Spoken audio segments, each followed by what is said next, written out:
Hi friends, நம்ம விஜய் மல்லி ஸ்டோரியில் மனோகரை வந்துட்டு பார்க்கணும் அப்படின்னு சொல்லி தான் அன்னபூர்ணி அம்மா வந்துட்டு கிளம்பி போயிட்டு இருந்தாங்க. கோயிலாக போகிறாங்க. அதுக்காக வந்து பார்த்திங்கன்னா அவங்ககிட்டே பேசிகிட்டு இருக்காங்க. என்ன இங்கேயும் இல்லையே அப்படிங்கிற மாதிரி வந்துட்டு அவங்களுக்கு ரெஃபர் பண்ணுறேன்னு சொன்ன அந்த லேடிக்கிட்ட பேசிகிட்டு இருக்காங்க. அப்போ தான் வந்து பார்த்திங்கன்னா சரிவா இன்னொரு கோயிலுக்கு போகலான்னு கிளம்புறாங்க. அப்போ தான் வந்து அவர் வந்து பேச்சு கொடுத்துட்ருக்காரு வாசலில். அப்போ தான் என்னடா யார்கிட்ட பேசிகிட்டு இருக்காரு அப்படின்னு பார்த்தா ஒருத்தருக்கு வந்து சாப்பாடு இல்லை அப்படின்னு சொல்லிட்டு தான் வந்துட்டு கேட்டுட்டு இருக்காங்க. எங்கிட்ட இருக்குது இந்தாங்க அப்படின்னு சொல்லிட்டு அவர் கையில் இருக்கிற சாப்பாட்டை வந்து மனோகர் வந்து இன்னொருத்தருக்கு கொடுக்குறாரு. அதை பார்த்தோன்னே வந்துட்டு இது யார் இந்த பரவாயில்ல ஒரு நல்ல மனுஷனாக இருக்கார், அவருக்கே வேணான்னு சொல்லிட்டு மற்றவங்களுக்கு கொடுக்குறாரு அப்படிங்கிற மாதிரி பேச்சு கொடுத்துட்ருக்காங்க.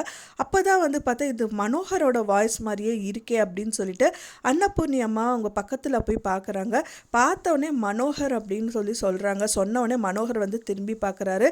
அன்னபூர்ணி அம்மா அப்படிங்கிற மாதிரி பேசிட்டு தென் அதுக்கப்புறம் இவங்க கதையெல்லாம் சொல்கிறாங்க. இந்த மாதிரி மல்லி வந்துட்டு இப்போ தனியாக இருக்கா, தென் விஜய் வந்துட்டு அரெஸ்ட் பண்ணிட்டாங்க, வெண்பா பாப்பா வந்து கதிரேஷன் கூட இருக்கா அப்படின்னு சொல்லிட்டு அவங்களோட ஸ்டோரியெல்லாம் ஒன் பை ஒன்னாக வந்து சொல்ல ஆரம்பிக்கிறாங்க. அவரும் வந்து கேட்குறாரு, இவ்வளவும் நடந்திருக்கா, சொல்லுங்கள் இப்போ சொல்லுங்கள் அன்னபூர்ணி அம்மா, நான் என்ன பண்ணணும், அவங்கள 2 பேரையும் வந்து கொலை பண்ணிட்டு வரணுமா, ராஜி கதிரேஷனையும் அப்படிங்கிற மாதிரி சொல்கிறாங்க. அப்போ தான் வந்துட்டு அன்னபூர்ணி அம்மா வெயிட் பண்ணுங்கள், அதெல்லாம் வேண்டாம், ஆனால் வந்து பார்த்தீங்கன்னா நீங்கள் வந்து அவளுக்கு ஹெல்ப் பண்ணியே ஆகணும், ஃபஸ்ட்டு நீங்கள் வாங்க போகலாம் அப்படிங்கிற மாதிரி கூட்டிகிட்டு போகிறாங்க.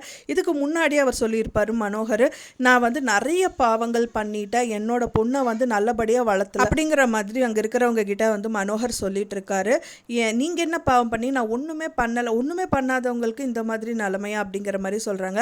ஒன்றுமே பண்ணாமல் அவங்க பண்ணுற பாவத்தையெல்லாம் நேரில் பார்க்குறவங்களுக்கு கூட கடவுள் இந்த மாதிரி எல்லாம் வந்து பனிஷ்மெண்ட் கொடுப்பாரு, அதுதான் நான் அனுபவிச்சுட்ருக்கேன் அப்படிங்கிற மாதிரி சொல்கிறாங்க. நான் அவளை வளர்க்கவே இல்லை, அவளே வளர்ந்துட்டா, அவளே சேராதவங்க கூட சேர்ந்து நிறைய தப்புகள் வந்து பண்ண ஆரம்பிச்சிட்டா. எனக்கு கடவுள் இப்போ வரைக்கும் நான் என்ன சொல்கிறேன் அப்படின்னா, கடவுள் எனக்கு ஒரு சந்தர்ப்பம் கொடுக்கணும், எப்படியாவது என் பொண்ணை திருத்தணும் அப்படிங்கிற மாதிரி பேச்சு கொடுத்துட்டு இருக்கும்போது தான் அன்னபூர்ணி அம்மா வந்து மனோகரை பார்க்குறாங்க. தென் அவங்ககிட்ட பேசவும் ஆரம்பிக்கிறாங்க. ஸோ இதுக்காக தான் நான் நினச்சி கடவுள்கிட்ட எல்லாம் ப்ரே பண்ணிட்டு இருந்தேன். ஸோ அந்த சந்தர்ப்பம் கிடச்சிருச்சு, ரொம்பவே சந்தோஷப்படுறேன், நான் செஞ்ச பாவத்துக்கு கண்டிப்பாக பரிகாரம் தேரணுங்கிற மாதிரி அவர் வெயிட் பண்ணிட்டு இருக்காரு. ஸோ அன்னபூர்ணி அம்மா கூட்டிகிட்டு எங்கே போவாங்க அப்படின்னா, கண்டிப்பாக அந்த தேவசேனா அவங்கள வந்து மீட் பண்ணதான் கூட்டிகிட்டு போவார். அங்கே வந்து அவங்க என்னென்ன கேள்வி கேட்குறாங்க அதுக்கெல்லாம் பதில் சொல்ல தான் போகிறாரு. ஸோ அவங்க சொல்கிற மாதிரி இவங்க நடந்துக்கவும் செய்வார் அப்படின்னு தான் எதிர்பார்க்கப்படுது. அது மட்டும் இல்லாமல் மல்லி வந்து அவங்க கூட பிறக்காத தங்கச்சியாக தான் நான் நினைக்கிறேங்கிற மாதிரி சொன்னதுனால கண்டிப்பாக மல்லிக்கு வந்து பயங்கர சப்போர்ட்டிவாக இருப்பார் மனோகர் அப்படின்னு சொல்லலாம். ஸோ கடைசியில் வந்து மனோகர் மூலியமாக தான் அவங்க குடும்பமே வந்து சேரப்போகுது. இன்னொரு பக்கமாக வெண்பா பாப்பாவும் அவங்களுக்கு தகுந்த மாதிரி வந்து பார்த்திங்கன்னா அவங்களோட ஆதாரத்தையும் வந்துட்டு சேகரிச்சிட்ருக்காங்க. வெண்பா பாப்பா வந்து வீடியோ ரெக்கார்டு எடுத்துகிட்டு இருக்காங்க.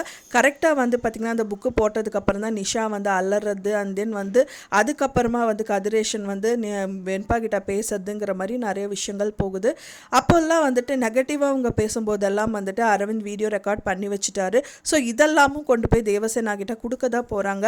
ஸோ இதனால் வந்துட்டு பார்த்திங்கன்னா 2 தரப்புலையும் வந்துட்டு ஒரு பக்கமாக வந்து இப்போ இவங்க கதிரேஷன் வந்துட்டு வெண்பா வளர்க்குறதுக்கு தகுதியே இல்லை, ஏன்னா வந்து இவங்கெல்லாம் மிரட்டி உருட்டி தான் பண்ணிகிட்ருக்காங்க, அந்த குழந்தைங்க நல்லபடியாக பார்த்துக்க மாட்டாங்க அப்படிங்கிற ஒரு ப்ரூஃபை வந்து அரவிந்த் சேகரிச்சிட்டாரு.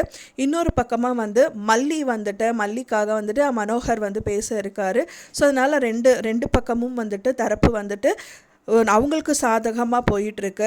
தென் வந்து ஸ்ட்ராங்கான ப்ரூஃப் என்ன அப்படின்னா, இந்த கொள்ளையை வந்துட்டு அவங்க பண்ணலை, அதாவது விஜய் பண்ணலை அப்படிங்கிற மாதிரி ஒரு விஷயந்தான் வந்து பண்ணணும். ஸோ அதுக்கான மெயின் ஆதாரத்தையும் கூடிய விரைவிலே வந்துட்டு சேகரிப்பாங்க அப்படின்னு தான் எதிர்பார்க்கப்படுது. ஸோ நீங்கள் என்ன நினைக்கிறீங்க அப்படின்னு சொல்லிட்டு உங்களோட கருத்துக்களை மறக்காமல் எனக்கு கமெண்டில் ஷேர் பண்ணுங்கள். நான் சொன்ன இந்த தகவல் உங்களுக்கு பிடிச்சிருக்குன்னு நினைக்கிறேன் ஃப்ரெண்ட்ஸ். பிடிச்சிருந்தால் மறக்காமல் லைக் பண்ணுங்கள், ஷேர் பண்ணுங்கள், கமெண்ட் பண்ணுங்கள், சப்ஸ்கிரைப் பண்ணுங்கள். மேலும் இன்னொரு மல்லி சீரியல் அப்டேட்டோட நெக்ஸ்ட்டு மீட் பண்ணுறேன். Thanks for watching my video friends. Next video la paakalam.